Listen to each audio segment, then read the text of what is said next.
5টা বাপৰে 5টা বজাত কোনে কোনে আহিছিলে বাপৰে বেছিভাগ দেখোন 5টাতে আহিলে 6টা বজাত কোনে কোনে আহিলে 6টাত অহা মানুহ কমেই 7 বজাত অহা মানুহ এইফালে ঘৰৰ ওচৰতে হ'ব 8 বজাত নাই 9 বজাত নাই তাৰ মানে 60% আহিলে 5টাত বাকিখিনি 6টা 7টাত আহি পাই গ'ল কালি ৰাতি শুলে নে নাই ঘৰত কালি ৰাতি কাৰ কাৰ ভালকৈ টোপনি নাহিলে হাত দাঙকচোন হে ভগৱান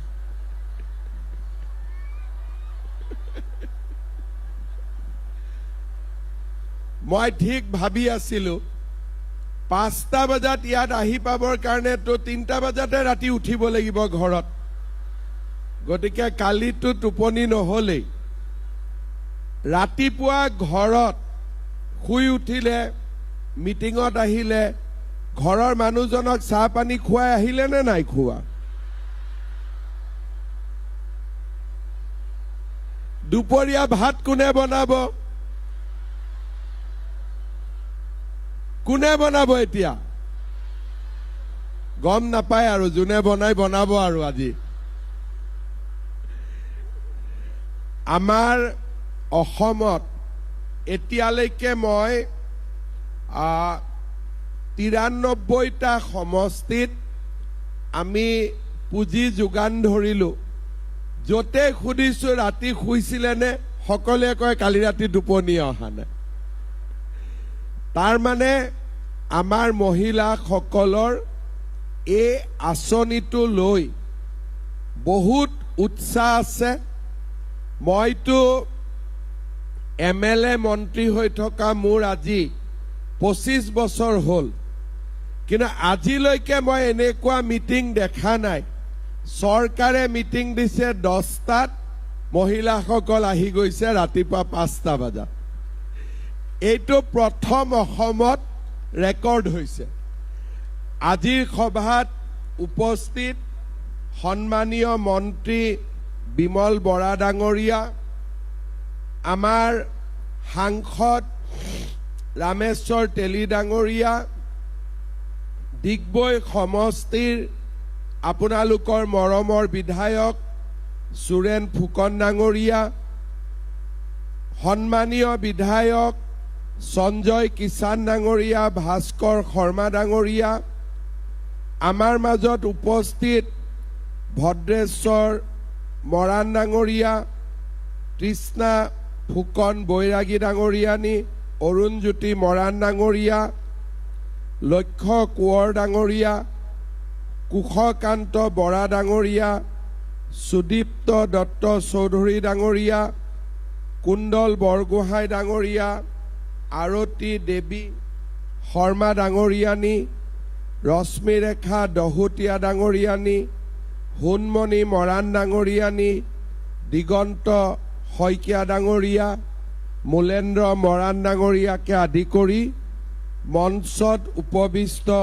বিশিষ্ট ব্যক্তিসকল আৰু ডিগবৈ সমষ্টিৰ বিভিন্ন অঞ্চলৰ পৰা অহা সন্মানীয় আইমাতৃসকল আৰু আজিৰ সভাত উপস্থিত বিশিষ্ট ব্যক্তিসকল মুখ্যমন্ত্ৰীৰ মহিলা উদ্যমিতা অভিযানৰ আজি 93 সংখ্যক সভা অনুষ্ঠিত হৈছে আমাৰ অসমত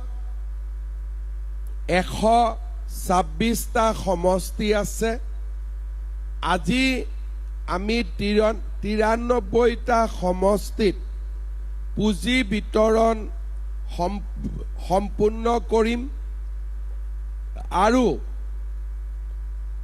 অহা ফেব্ৰুৱাৰী মাহৰ ভিতৰত আমি অসমৰ বাকি আটাইবোৰ সমষ্টিতে উদ্যমিতা অভিযানৰ পুঁজি বিতৰণ কৰিম। ডিগবৈ সমষ্টিত 17,264 গৰাকী হিতাধিকাৰী আমাৰ নিৰ্বাচিত হৈছিলে আৰু আজি আমি এই আটাই কেইগৰাকী হিতাধিকাৰীকে আমি নিমন্ত্ৰণ কৰিছিলোঁ। আপোনালোক আহি উপস্থিত হৈছে, আপোনালোকক মই ধন্যবাদ জনাইছোঁ। আমাৰ মুখ্যমন্ত্ৰীৰ মহিলা উদ্যমিতা অভিযান এই আঁচনিখন এটা নিৰ্দিষ্ট উদ্দেশ্য আগত ৰাখি আমি নিৰ্মাণ কৰিছিলোঁ। প্ৰথমতে বহুতে ভাবিছিলে যে এই মহিলা উদ্যমিতা অভিযানখনৰ অৰ্থ হ'ল মহিলাসকলক আমি 10,000কৈ টকা দিম যাতে ইলেকশ্যনত বিজেপিক ভোট দিয়ে। বিৰোধী দলবিলাকে তেনেকৈ প্ৰচাৰ কৰিছিল আৰু কিছুমানে প্ৰচাৰ কৰিছিল যে নহয়, এইবিলাক মিছা প্ৰলোভন, কেতিয়াও টকা নিদিয়ে। যেতিয়া টকাটো পাওঁতে অলপমান দেৰি হ'ল, তেতিয়া বহুতে জোকাবও আৰম্ভ কৰিলে যে কংগ্ৰেছৰ মানুহবিলাকে মহিলাসকলক দেখিলে জোকায় যে ক'ত পালি 10,000 টকা। এনেকুৱাও এটা বাতাবৰণ আমাৰ অসমত সৃষ্টি কৰিবৰ কাৰণে কংগ্ৰেছ দলে চেষ্টা কৰিছিল। কিন্তু আমি সকলোকে এটা কথাই কৈছিলোঁ যে বিজেপি দলে যি ক'ব সেইটো কৰি দেখুৱাব। আজিলৈকে আমাৰ অসমত বিজেপি দলে যি কথা দিছে তাক আখৰে আখৰে পালন কৰিছে। ইয়াৰ আগতে বহুত ৰাজনৈতিক দলৰ চৰকাৰ হ'ল, কোনেনো কি নিৰ্বাচনৰ সময়ত প্ৰতিশ্ৰুতি দিছিলে মানুহে মনতেই নাৰাখিছিলে। কিন্তু এইবাৰ মই নিজে মিটিঙত মানুহক কওঁ যে ৰাইজ, ইলেকশ্যনৰ আগতে আমি এই কথাটো কৈছিলোঁ আৰু এই কামটো আমি কৰি দিলোঁ।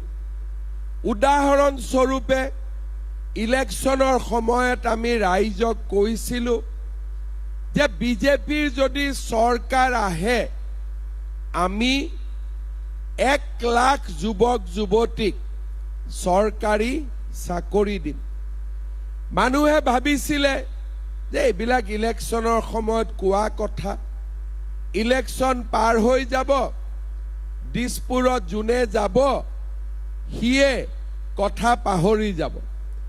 আগতে কৈছিল যে লংকালৈ গ'লে মানুহ ৰাৱণ হয়, কিন্তু আমি প্ৰমাণ কৰিব খুজিছিলোঁ যে লংকাত ৰাৱণ আছিলে, কিন্তু লংকাত শ্ৰী ৰামচন্দ্ৰও গৈছিলে, কিন্তু ৰাম ৰাৱণ হোৱা নাছিলে, ৰাম ৰাম হৈয়ে অযোধ্যালৈ ঘূৰি আহিছিলে।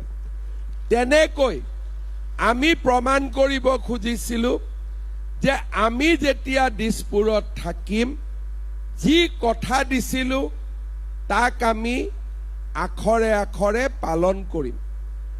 আজি 5 বছৰ আমাৰ পূৰ্ণ হোৱাৰ পথত আগবাঢ়িছে।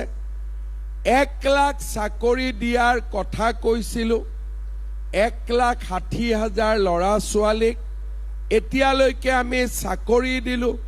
ফেব্ৰুৱাৰী মাহত আৰু বহু হাজাৰ ল'ৰা ছোৱালীয়ে চৰকাৰী চাকৰি পাব। কথা দিছিলোঁ 1 লাখৰ, চাকৰি পালে 1,60,000। ইলেকশ্যনৰ সময়ত যি কথা আমি দিয়াও নাছিলোঁ তাকো আমি পূৰণ কৰিবৰ কাৰণে আজি ওলাই আহিলোঁ। ইলেকশ্যনৰ সময়ত মই মহিলা উদ্যমিতাৰ কথা কোৱাও নাছিলোঁ, কাৰণ তেতিয়া অসমত এই পৰিৱেশো নাছিলে ইমান টকা যোগাৰ কৰাৰ। আপোনালোকে চিন্তা কৰক, ৩২ লাখ মহিলাই মহিলা উদ্যমিতা অভিযানৰ পুঁজি পাব। ৩২ লাখ মহিলাক যদি এই টকা আমি দিব লাগে, আমাক কিমান টকা লাগিব? ৩,২০০ কোটি টকা লাগিব। আৰু আজি ডিগবৈত ১৭,৬০০ মহিলা উপস্থিত আছে, নামত 10,000কৈ, কিন্তু গোটেই টকা যদি যোগ কৰি দিয়ে, আজি চৰকাৰৰ পৰা ডিগবৈৰ বেংক একাউণ্টলৈকে কিমান টকা আহিব? প্ৰায় 18 কোটি টকা আজি ডিগবৈৰ বেংক একাউণ্টত সোমাব। 10,000 কৰি যেতিয়া সকলোৱে গন্তি কৰিব, চৰকাৰৰ একাউণ্টৰ পৰা 18 কোটি টকা প্ৰায় ডিগবৈত সোমাব। ইয়াত আকৌ আচৰিত কথাটো কি, 18 কোটি টকাটো আহিব, কিন্তু কোনো পুৰুষৰ একাউণ্টত নাযায়, 100% মহিলাৰ একাউণ্টত সোমাব। আগতে অসমত এনেকুৱা স্কিমে নাছিলে যে পুৰুষে চাই থাকিব, মহিলাৰ একাউণ্টত টকা আহিব। আগতে ঘৈণীয়েকে গিৰিয়েকৰ পৰা টকা খুজিছিলে, এতিয়া লাহে লাহে গিৰিয়েকে ঘৈণীয়েকৰ পৰা টকা খুজিব। এনেকুৱা পৰিৱেশ এটালৈকে আমি গৈ আছো। উদ্দেশ্যটো কি? উদ্দেশ্যটো হ'ল যাতে পৰিয়াল এটা পৰিচালনাত গিৰিয়েক আৰু ঘৈণীয়েক দুইজনে সমানে বৰঙণি যোগাব পাৰে। যেতিয়া এটা পৰিয়ালত স্বামীয়েও ইনকাম কৰে আৰু পত্নীয়েও অলপ অলপ অৰিহণা যোগায়, পৰিয়ালটো ভাল হয়, ল'ৰা ছোৱালীয়ে শিক্ষা দীক্ষা কৰিবলৈও সুবিধা পায়। সেইকাৰণে আমি মনত সংকল্প লৈছিলোঁ যে আমি অসমৰ আই মাতৃসকলক লাখপতি বাইদেউ হিচাপে নিৰ্মাণ কৰিম। লাখপতি বাইদেউ মানে কি? সাধাৰণ কথা যে যিগৰাকী মহিলাই বছৰত 1 লাখ টকাতকৈ বেছি উপাৰ্জন কৰিব পাৰে। আমাৰ মাজত বহুত লাখপতি বাইদেউ আছে, আৰু আমাৰ ডিগবৈ সমষ্টিতে প্ৰায় 1000 লাখপতি বাইদেউ আছে। এতিয়া কোনোবাই ভাবিব পাৰে যে লাখপতি বাইদেউনো কোন? আমাৰ মাজত আছে বুলি ক'লে আছে জানো? মই আমাৰ অফিচাৰসকলক সুধিছিলোঁ যে অসমত কিমান লাখপতি বাইদেউ আছে। তেওঁলোকে মোক ক'লে যে 32 লাখ মহিলাৰ ভিতৰত 8 লাখ মহিলা ইতিমধ্যে লাখপতি বাইদেউ হ'ব পাৰিছে। আমাৰ ডিগবৈত 1000 লাখপতি বাইদেউ আছে। মই নাম সুধিছিলোঁ, মোক লিষ্টখন দিছে। সকলোৰে নাম কৈ দিয়াটো সম্ভৱ নহয়। মই অন্তত 20 গৰাকী মহিলাৰ নাম আপোনালোকৰ আগত কম, যিসকল ইতিমধ্যে লাখপতি বাইদেউ হৈছে। আমাৰ 1 নম্বৰ অসমীয়া গাঁৱৰ চেনেহী মৰাণ 2 লাখ টকা বছৰত ইনকাম কৰে।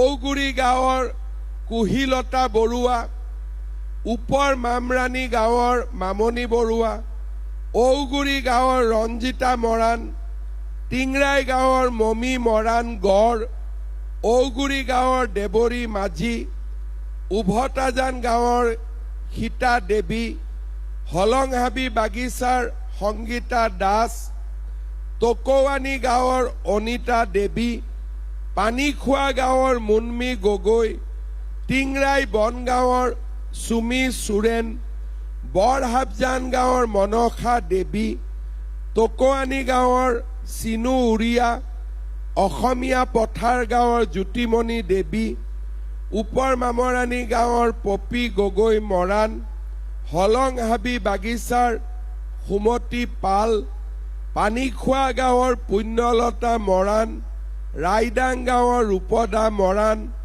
শুকানগুৰি চাহ বাগিচাৰ সুৰভি মৰাণ, আনন্দবাগ চাহ বাগিচাৰ জুলি সিংহা। এই 20 গৰাকী মহিলাই বছৰত 2 লাখ টকাৰ পৰা 1,40,000 টকা উপাৰ্জন কৰে। এনেকুৱা মহিলা ডিগবৈত কিমান আছে? 1000। আজি আমাৰ প্ৰচেষ্টাটো কি? এই যে 17,600 মহিলা ইয়াত উপস্থিত আছে, পৰ্যায়ক্ৰমে আপোনালোককো লাখপতি বাইদেউ হিচাপে নিৰ্মাণ কৰা। এই উদ্দেশ্যটো অসমত ইমান চৰকাৰ আহিলে, ইমান চৰকাৰ গ'ল, কিন্তু অসমৰ মহিলাসকলক লাখপতি বাইদেউ বনাব পাৰি, এই কথাটো আজিলৈকে কোনেও চিন্তা কৰা নাছিল। যদি 10-15 বছৰ আগৰ পৰাই এই কামত আমি লাগি থাকিলোহেঁতেন, অসমৰ গাঁৱৰ পৰিৱেশ বা সৰু সৰু নগৰবিলাকৰ পৰিৱেশ কেতিয়াবাই বদলি হৈ গ'লহেঁতেন। বাহিৰৰ পৰা কণীও নাহিলহেঁতেন, বাহিৰৰ পৰা গাখীৰো নাহিলেহেঁতেন, বাহিৰৰ পৰা কুকুৰাও নাহিলহেঁতেন, আৰু আমাৰ মাটি আমাৰ পথাৰৰ ওপৰত আমিয়ে অধিকাৰ ৰাখিব পাৰিলোহেঁতেন। বহু সময়ত মানুহে ভাবে যে আন্দোলন কৰিলে দেশ আগবাঢ়ে, কিন্তু মই ভাবো যে দেশ এখন আগবাঢ়ে যেতিয়া মানুহে কাম কৰে। যদি কাম নকৰে দেশ কতো আগবাঢ়ি নাযায়। আজি আমেৰিকা, চীন, ভাৰতৰ গুজৰাট, কৰ্ণাটক, মহাৰাষ্ট্ৰ, এই ৰাজ্যবোৰ কিয় আগবাঢ়ি গৈছে? আমি সেই ৰাজ্যবিলাকত গ'লে দেখা পাওঁ যে মহিলা পুৰুষ সকলোৱে সমানে কাম কৰে। আমাৰ অসমৰ মহিলাসকলেও কাম কৰিব বিচাৰে, কিন্তু চৰকাৰে আজিলৈকে আমাক সুবিধা দিয়া নাছিল। কেনেকে কাম কৰিম ভাবিলেতো নহ'ব। কোনোবাই ৰাস্তা দেখুৱাব লাগিব, কোনোবাই পৰামৰ্শ দেখুৱাব দিব লাগিব, বেংকে সহায় কৰিব লাগিব, চৰকাৰে সহায় কৰিব লাগিব। আজি দেৰিকৈ হ'লেও মই আৰু আমাৰ চৰকাৰে প্ৰচেষ্টা কৰিছে যে মহিলাসকল আগবাঢ়ি আহক। লাখপতি বাইদেউ হওক, বিভিন্ন উপাৰ্জনৰ জৰিয়তে ঘৰখনক শক্তিশালী কৰক। আৰু মহিলাই যেতিয়া উপাৰ্জন কৰে, ঘৰত মহিলাৰ সন্মান বৃদ্ধি পায়। আৰু যেতিয়া এগৰাকী মহিলাক এটা পৰিয়াল বা এখন গাঁৱে সন্মান কৰিব আৰম্ভ কৰে, তাত অপৰাধ, কাজিয়া পেচালো নিজে নিজে কমি যায়।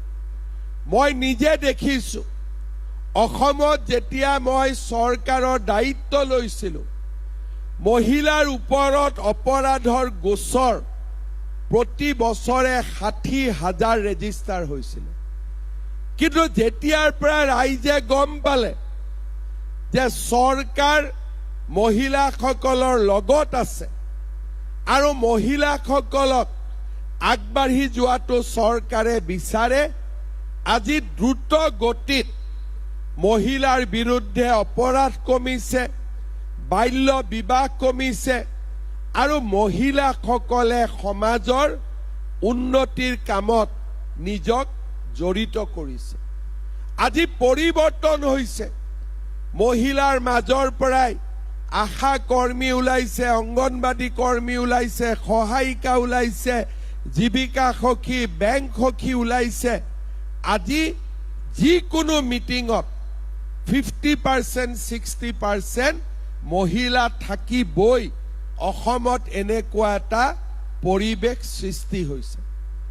মহিলাৰ এটা জাগৰণ আৰম্ভ হৈছে। মহিলাসকলে নিজৰ ব্যক্তিত্ব আকৌ এবাৰ আৱিষ্কাৰ কৰিছে আৰু সমাজক নেতৃত্ব ল'বলৈ মহিলাসকল আজি আগবাঢ়ি গৈছে। মহিলা উদ্যমিতা আঁচনি, এই আঁচনিখন হ'ল মহিলাক সশক্তিকৰণ, মহিলাক সবলীকৰণৰ দিশত এটা শক্তিশালী খোজ। অকল উদ্যমিতাই নহয়, আজি আমি অৰুণোদয় আঁচনিত মাহত 400 কোটি টকা খৰচ কৰোঁ।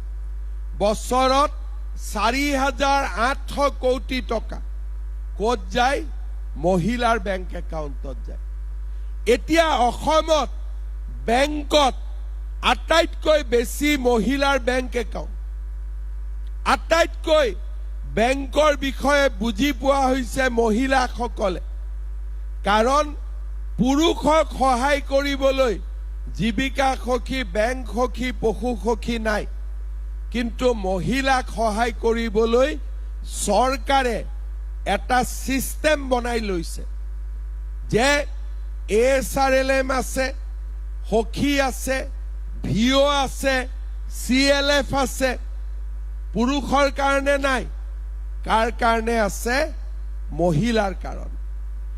এই সুযোগটো দিগবৈ মহিলাসকলে ল'ব লাগিব আৰু অহা 3-4 বছৰৰ ভিতৰত দিগবৈ মহিলাসকলে নিজকে লাখপতি বাইদেউ হিচাপে প্ৰমাণ কৰিব লাগিব আৰু চৰকাৰে আপোনালোকক সহায় কৰিব। আজি 10,000 টকাই নহয়, আমি আপোনালোকক আগলৈকেও সহায় কৰি গৈ থাকিম। আজি আপোনালোকে 10,000 টকা পাব, বেংকৰ চেক পাব আৰু আমি যিমান সোনকালে পাৰো এটা এটা মোবাইল কিনিব লাগিব। কোনে কোনে মোবাইল কিনিব? কোনে কোনে মোবাইল কিনিব?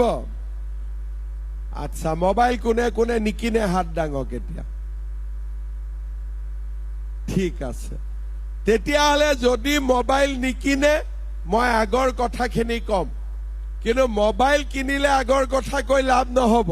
ঠিক আছে, আমি যেতিয়া 10,000 টকা আপোনালোকক দিম, আপোনালোকে 3টা ৰাস্তাত এই টকাটো বিনিয়োগ কৰিব।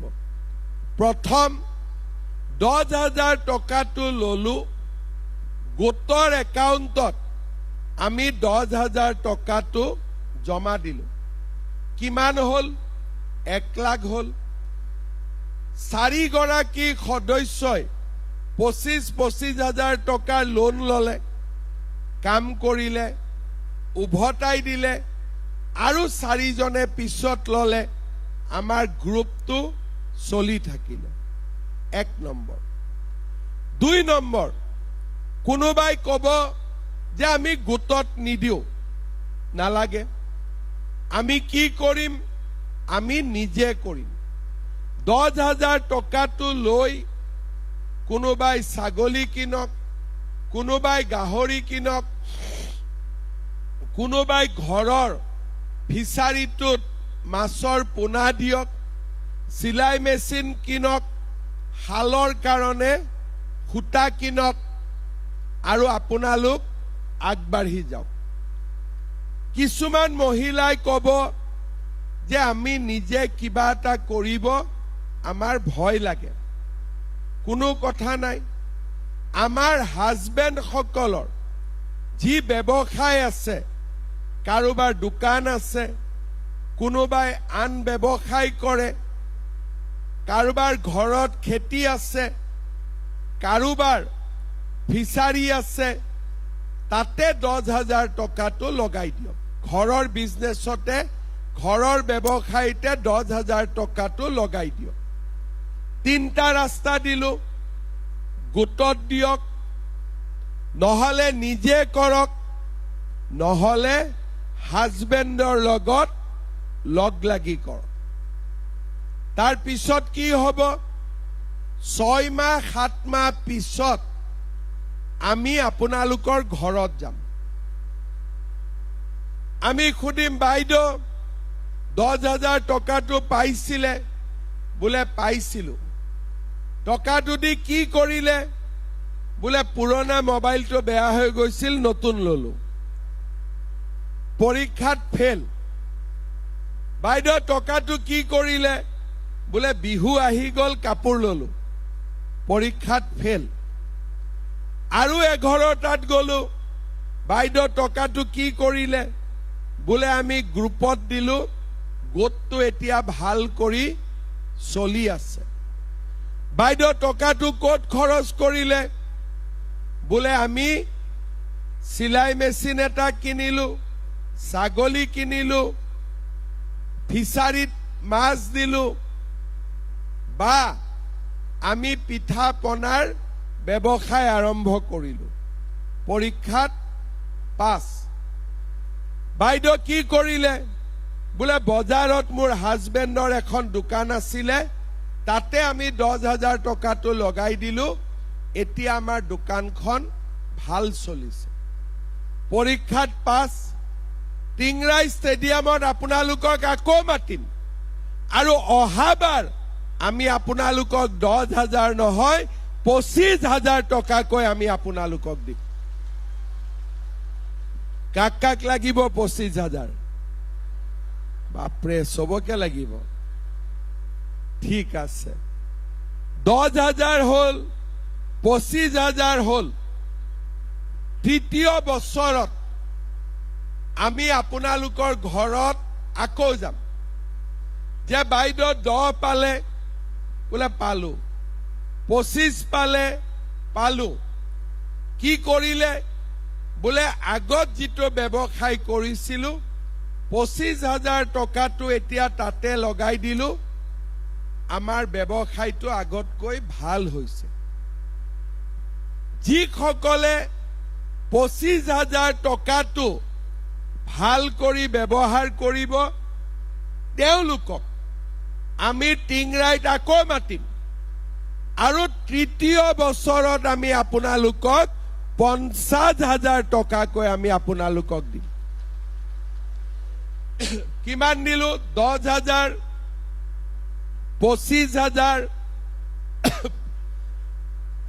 50,000 10,000 25,000 50,000 টকা এই আঁচনিখনৰ জৰিয়তে আপোনালোকে পাব সক্ষম হ'ব মাত্ৰ লাহে লাহে চিন্তা কৰি এই টকাখিনি আপোনালোকে বিনিয়োগ কৰিব লাগিব কেইদিনমান আগতে মই নাম ক'ব খোজা নাই এগৰাকী বাইদেউ কেনেকে চেক দিলো বাইদেৱে কথাটো ভাবিব পৰা নাই কি কৰিম কি নকৰিম টেবুলৰ ওপৰতে চেকখন থৈ দিলে নিগনিয়ে কাটি দিলে এতিয়া বাইদেউ গৰাকী কান্দি কান্দি ফেচবুকত কৈ আছে যে মোৰ চেকখন বদলাই দিব লাগে যি নহওক মই গম পালো আমি চেকখন বদলাই দিম ঘৰত চেকখন ৰাখি নথব টকাটো বেংকৰ একাউণ্টত থাকিলে ক'বলগীয়া নাই ঘৰত চেকখন থাকিলে পিছত আমি বদলাব নোৱাৰিম বেংকত আমি একাউণ্টত থাকিব লাহে ধীৰে আপোনালোকে সিদ্ধান্ত ল'ব দৌৰাদৌৰি কৰাৰো কোনো দৰকাৰ নাই আজি আপোনালোক অৰুণোদয় কিমানে পাইছে হাত দাঙকচোন বাপৰে কোনে কোনে অৰুণোদয় পোৱা নাই হাত ডাঙক নাই পোৱা ৰেচন কাৰ্ড থাকিও কোনে কোনে অৰুণোদয় পোৱা নাই হাত ডাঙক ঠিক আছে সুৰেন ভাই সুৰেন ফুকন এফালে আহক আজি মই 2000 অৰুণোদয় তোমাক দি থৈ যাম সকলো বাইদেউকে দিয়াৰ ব্যৱস্থা কৰিবা হ'ব ৰেচন কাৰ্ড থাকিও অৰুণোদয় নাই পোৱা মই আকৌ এবাৰ হাত ডাঙাম তুমি চাই থাকা ৰেচন কাৰ্ড আছে অৰুণোদয় পোৱা নাই ঠিক আছে সব নাম পঞ্চায়তৰ জৰিয়তে সংগ্ৰহ কৰি 2000 নাম ইমিডিয়েটলি 10 তাৰিখৰ আগতে দি দিবা ঠিক আছে 10 তাৰিখৰ আগতে কিয় দিব লাগে 20 তাৰিখে আমি কি পাম কিমান পাম 20 তাৰিখে আজি 10,000 পাব আকৌ 20তো 8,000 পাব সঁচাই পাবনে মই কৈছো নেকি কবাত পাব বুলি সঁচাই কৈছো ক'ত কৈছো টিভিত কৈছো নে ফেচবুকত কৈছো আচ্ছা টিভিত কোনে কোনে শুনিছে হাত ডাঙক আৰু ফেচবুকত কোনে কোনে চাইছে বাপৰে তাৰনে আপোনালোকৰ মোবাইল আছে ফেচবুক চোৱা গতিকে আৰু মোবাইল নিকিনিলেও হ'ব হয় নে নহয় মোবাইল কিমানৰ আছে হাত ডাঙকচোন বাপৰে গতিকে আৰু চিন্তা কৰিব নালাগে 20 তাৰিখে আপোনালোকে আকৌ 8,000 পাব এই মাহত পালে 10,000 অহা মাহত পালে 8,000 চৰকাৰৰ পৰা কেতিয়াবা এনেকে 18,000 টকা 2 মাহত পাইছিলে নেকি আপোনালোকে একদম সঁচা কথা কব পাইছিলে নেকি আগতে নাই পোৱা ঠিক আছে আগতে অৰুণোদয় পাইছিলে নেকি নাই পোৱা আগতে লাখপতি বাইদেউ পাইছিলে নেকি আগতে বিনামূলীয়া চাউল পাইছিলে নেকি আগতে 100 টকাত 1 কেজি দালি 1 কেজি চেনি আৰু 1 কেজি নিমখ পাইছিলে নেকি কোনে কোনে 1 কেজি দালি চেনি নিমখ 100 টকাত কিনিলে হাত ডাঙকচোন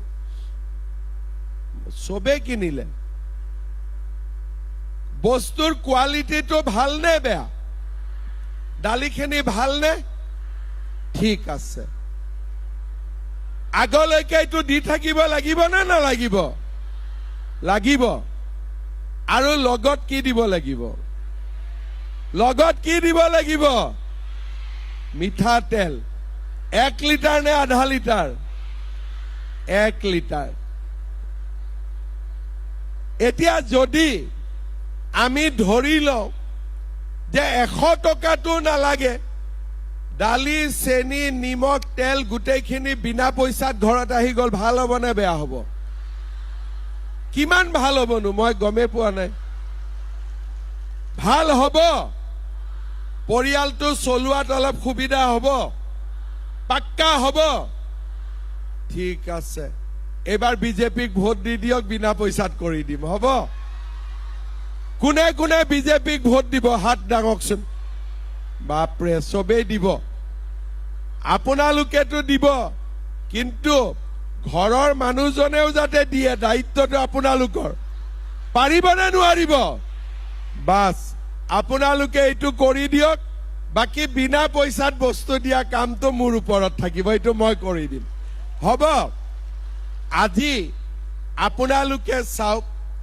আগতে আমি চৰকাৰৰ পৰা কি পাইছিলো ধুতি লুঙি খুটা আঠুৱা তাকো কাজিয়া কৰিব লাগে আৰু ধুতি লুঙি পাওঁতেও টকা খুৱাব লাগে আজি আমাৰ অসমত এতিয়া 10,000 টকাকৈ পাব কোনেও টকা নাখায় 20 তাৰিখে ৰাতিপুৱা ঘৰত থাকিব মোবাইলত পুটুং কৰি টকাটো সোমাই যাব কোনেও মাজত ধৰিবই নোৱাৰিব আগতে মাছ ধৰা মানুহ বহুত আছিলে চৰকাৰে ৰাইজক টকা দিয়ে মাজতে ফান পাতি থৈ দিয়ে মাজতে টকাটো সোমাই যায় আজিকালি আমাৰ চৰকাৰৰ দিনত এইবিলাক নোহোৱা হল যোৱা মাহলৈকে চাউল দালি তেল নিমখৰ দাম আছিল 117 টকা। মোক মহিলাসকলে ক'লে যে 120 টকা দিলে 3 টকাটো ঘূৰাই নিদিয়ে। তেতিয়া মই ক'লো যা 3 টকাও নালাগে 17 টকাও নালাগে 100 টকাতে কৰি দিম, এটা নোটতে হৈ যাব। আজি আগতে চৰকাৰৰ পৰা কোনেও এইবোৰ কথা ভাবিবও পৰা নাছিল, কোনেও চিন্তাও কৰিব পৰা নাছিলে যে আমাৰ একাউণ্টত টকা আহিব, চৰকাৰে আমাক লাখপতি বাইদেউ বনাব, চৰকাৰে আমাক বিনামূলীয়া চাউল দিব, বেমাৰ হলে 5 লাখ টকালৈকে চিকিৎসাৰ সুবিধা পাম। এই কথাবিলাক আগত কোনো চৰকাৰে কেতিয়াও চিন্তাও কৰিব পৰা নাছিল। আজি আমাৰ অসমখনো পৰিৱৰ্তন হৈছে, আমাৰ দেশখনো পৰিৱৰ্তন হৈছে। আপোনালোকে চিন্তা কৰক, 32 লাখ মহিলাক 10,000 টকা দিওঁতে মোক কিমান লাগিব? 3,200 কোটি। আৰু 40 লাখ মহিলাক 8,000 কৈ দিওঁতে কিমান লাগিব? আকৌ 3,200 কোটি। তাৰমানে ফেব্ৰুৱাৰীটো 3,200 কোটি, জানুৱাৰীটো 3,200 কোটি। ল'ৰাবিলাকক চাকৰি দৰমহা আৰু চাউল দালি তেল নিমখ দোকানীয়েতো আমাক বিনা পইচাত নিদিয়ে, পইচাটোতো আমি দিবই লাগে। এই গোটেই কামবিলাক আজি কোনে কৰিছে? মোদী ডাঙৰীয়াৰ চৰকাৰ আৰু আমাৰ ৰাজ্যৰ বিজেপি চৰকাৰখনে কৰিছে। আৰু অকল এনেকুৱা নহয় যে আমি আঁচনি লৈছো, আঁচনিৰ লগত ডাঙৰ ডাঙৰ কামো কৰিছো। এসময়ত মানুহে কৈছিলে ডিগবৈ ৰিফাইনেৰী বন্ধ হৈ যাব, বন্ধটো বাদেই তাৰ আজি কেপাচিটি বাঢ়িলে। ডিগবৈত ডাঙৰ ডাঙৰ অসমমালা ৰাস্তা হ'ল। আজি আমাৰ চুকে কোণে আমাৰ পিছপৰা অঞ্চলসমূহত আজি আমি উন্নয়নৰ এটা নতুন পৰিৱেশ সৃষ্টি কৰিলো। এই বুঢ়ীদিহিং মৌজা নতুনকৈ ডিগবৈত আহিছে, কিন্তু MLA চেষ্টা কৰিছে যে নতুনকৈ অহা অঞ্চলতো যাতে আমি ৰাস্তা ঘাট বনাব পাৰো। যদিও বুঢ়ীদিহিঙৰ MLA আজিৰ ডেটত সুৰেন ফুকন নহয়, তথাপিতো তেখেতে চেষ্টা কৰিছে, কাৰণ 26ত বুঢ়ীদিহিঙৰ ৰাইজে ডিগবৈত ভোট দিব লাগিব। আজি আমি ৰাস্তা ঘাট স্কুল কলেজ প্ৰতিটো ক্ষেত্ৰতে আমি অসমখনক আগুৱাই লৈ যাবৰ বাবে চেষ্টা কৰিছো। মোক সুৰেন ফুকনে এটা হিচাপ দিছে যে আমাৰ ডিগবৈত ৰেচন কাৰ্ড আছে 45,433খন। তাৰমানে 45,000 পৰিয়ালে আজিৰ দিনত বিনামূলীয়া চাউল পাইছে, 100 টকা দালি নিমখ চেনি পাইছে, লাহেকৈ তেলো পাব, বিনা পইচাতে চব হৈ যাব। এটিকলি দুটিপাত 13,000 পৰিয়াল উপকৃত হৈছে। আজি আমাৰ ডিগবৈ সমষ্টিত নিযুত মইনা আঁচনিৰে 13,057 গৰাকী ছোৱালীয়ে কলেজত পঢ়িবৰ বাবে সুবিধা পাইছে। অৰুণোদয় আঁচনি 25,000 পাই আছে, আজি আৰু 2,000 যোগ কৰি দিম, 27,000 হ'বগৈ। ইমান কাম ডিগবৈত আৰু অসমত কেতিয়াও আগতে হোৱা নাছিল, আগতে কেতিয়াও হোৱা নাছিল, কাৰো মনত নাই। এটা সুৰেন ফুকনৰ কাৰণেও হাত তালি বজাই দিয়ক। শ্ৰদ্ধা ৰাইজ, আমি আজি ডিৰাক গেটৰ পৰা বিজুলী বানপথ 29 কিলোমিটাৰৰ ৰাস্তা চলিছে, ৰাস্তাৰ কাম চলিছে আৰু ডিগবৈত বহুত গাঁৱৰ ভিতৰৰ ৰাস্তা নিৰ্মাণ হৈছে। স্কুলবিলাক বনাবৰ কাৰণে 7 কোটি 8 কোটিকৈ টকা আমি দিয়া আৰম্ভ কৰিছো। আগতে পাৰৰ বাঁহৰ দৰে অংগনবাদী চেণ্টাৰ আছিলে, এতিয়া ল'ৰা ছোৱালীয়ে পঢ়িব পৰাকৈ আমি অংগনবাদী কেন্দ্ৰসমূহ নিৰ্মাণ কৰিছো। আজি চাৰিওফালে অসমত উন্নয়নো হৈছে, দৰিদ্ৰ আৰু মধ্যবিত্ত পৰিয়ালসমূহৰ কাৰণে চৰকাৰখনে কামো কৰিছে। মই আপোনালোকক অনুৰোধ কৰিম যে আজি আপোনালোকৰ যি উৎসাহ 5টা বজাত 6টা বজাতে ৰাতিপুৱা আহিছে, এই একেটা উৎসাহেৰে সৈতে আপোনালোকে লাখপতি বাইদেউ হবৰ কাৰণে চেষ্টা কৰক আৰু একেটা উৎসাহেৰে সৈতে অসমত অহাবাৰ আকৌ বিজেপি চৰকাৰ লৈ আহক। আনিবনে নাই বিজেপি চৰকাৰ? পাক্কা আনিব? পিছফালৰ পৰা কওক, আনিবনে নানিব? পিছফালে বঢ়িয়া। এতিয়া আমি 5টা 6টাতে আহিছো, 12টা বাজিলে। ঘৰত সোনকালে যাব লাগে, ঘৰৰ মানুহজনো ৰখি আছে। ক'তে গ'ল ৰাতিপুৱাই? ফোনটোন মাৰিছেনে নাই আহি পালো বুলি? ফোনত কৈছে? ঠিক আছে। এতিয়া আমাৰ ডিগবৈত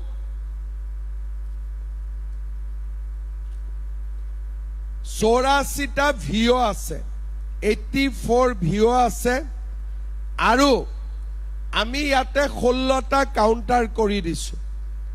ভিঅ বাইদেউসকলে কাউণ্টাৰৰ পৰা চেকবিলাক ল'ব আৰু একোটা ভিঅৰ তলত 15টা 20টা গ্ৰুপ আছে, সভানেত্ৰীসকলক আহি চেকখিনি দি দিব। গোটৰ সভানেত্ৰী কোন কোন আছে? হাত দাঙক। এইফালেও আছে। আপোনালোকে চেকখিনি লৈয়েই বাইদেউসকলক চেকখিনি বিতৰণ কৰি দিব। চিষ্টেম মতে আমি দিলে 1:30 বজাৰ ভিতৰত পুৰা কাম শেষ হৈ যাব আৰু আপোনালোক ঘৰত যাব পাৰিব। আজি আৰু দুপৰীয়াৰ ভাত বনাব নোৱাৰিব আৰু, যিহেতু ঘৰৰ মানুহজনক ৰাতিপুৱা আৰু চাহ নোখোৱালো, দুপৰীয়াৰো ভাত নিদিলো, গতিকে ৰাতিৰ ভাত সাজ অলপ ভাল কৰি বনাব ঘৰত। হ'ব? ঠিক আছে। মই আৰু বহুত দীঘলীয়াকৈ নকওঁ। পুনৰ এবাৰ আপোনালোক সকলোকে মই অভিনন্দন জনালো। 25,000 টকা দিব যেতিয়া আহিম, মহিলাৰ সংখ্যা যাতে নকমে, মানে ফেল যাতে কোনেও নকৰে। হ'বনে নহ'ব? 25,000 ল'ব। আপোনালোক সকলো আহিবনে নাহিব? পাৰিব আহিব? কোনে কোনে পাৰিব আৰু এবাৰ হাত দাঙক। ঠিক আছে, মই কিন্তু মনত ৰাখিলো, চবেই হাত দাঙিছে। কোনেও পৰীক্ষাত ফেল নকৰিব। হ'ব? এতিয়া মোৰ লগত একেলগে ক'ব, ভাৰত মাতা কি, ভাৰত মাতা কি, নৰেন্দ্ৰ মোদী, নৰেন্দ্ৰ মোদী, সুৰেন ফুকন, সৰ্বানন্দ সোণোৱাল। বহুত বহুত ধন্যবাদ। জয় হিন্দ, বন্দে মাতৰম।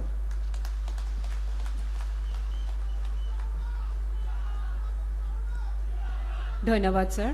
আপনাৰ উপস্থিতি আগলেও আমাক অনুপ্ৰাণিত কৰব। আমি আগবাঢ়িছো মুখ্যমন্ত্ৰী মহিলা উদ্যমিতা অভিযানৰ আনুষ্ঠানিক চেক বিতৰণ কাৰ্যসূচীলৈ। পোনপ্ৰথমে মঞ্চলৈ আমন্ত্ৰণ জনাইছো নকুহি আত্মসহায়ক গোটৰ সদস্যা শ্ৰীমতী নিৰদা মৰাণ। মাননীয় মুখ্যমন্ত্ৰী মহোদয়ক চেকসমূহ বিতৰণ কৰিবলৈ বিনম্ৰ অনুৰোধ জনালো। দুৰ্গা আত্মসহায়ক গোটৰ সদস্যা শ্ৰীমতী Ambika Upadhyay. Any Times 24/7. Your news, your voice.